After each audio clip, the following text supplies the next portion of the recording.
რაც მომენტში ჩავთვალე, რომ არ არის სწორი აკრიტიკო უბრალოდ გარედან. სასიცოცხლოდ მნიშვნელოვანია საქართველოსთვის, რომ ჩვენ ყველანი ვიდგეთ აქ და ვაპროტესტებდეთ ქვეყნის აღებულ კურსს, რომელიც მიმართულია ჩრდილოეთისკენ, ერთიანობა, ნაციონალური მოძრაობა, სამდივნო წევრი. კონკრეტული მოვლენა ან თარიღი არ ყოფილა, რამაც გადამაწყვეტინა, რომ ჩართული ყოფილიყავი პარტიულ პოლიტიკაში, თორემ ფიქრობ, რომ მანამდე, რასაც ვაკეთებდი, საქმიანობა იყო პოლიტიკის ნაწილი, მუშაობდი ერთ-ერთ არასამთავრობო ორგანიზაციაში, მანამდე ვიყავი უბრალოდ აქტივისტი, სხვადასხვა დროს მუშაობდი ასევე საქართველოს პარლამენტში. ამჟამად ისევე როგორც ყველა სხვა პოლიტიკური პარტია, ჩვენც ჩართული ვართ დემონსტრაციაში, ეს არის ყველაზე მნიშვნელოვანი რამ, რაც შეიძლება ახლა ვაკეთოთ.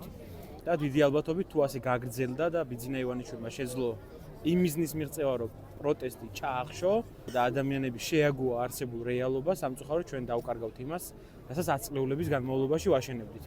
ამიტომ ერთიანობა ნაციონალური მოძრაობა როგორც პარტია, რომელმაც ძალიან მნიშვნელოვანი წვლილი შეიტანა ამ ქვეყნის დასავლური კურსის განსაზღვრაში, ამ ქვეყნის სუვერენიტეტის განმტკიცებაში, თუნდაც თავის თავს ხედავს აქ.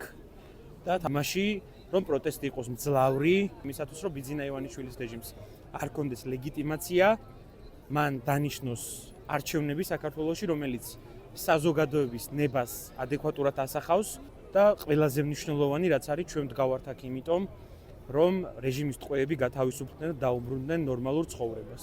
იმიტომ რასაც ახლა რეჟიმი აკეთებს, ეს არის ზღვარგადასული. დიდი მიზანი რაც მომძრავებს ამ პროცესში და რაც მაშინაც მომძრავებდა იყო ის, რომ დამყარდეს მტკიცე კავშირი ამ მომრჩეველსა და პოლიტიკურ პარტიას შორის.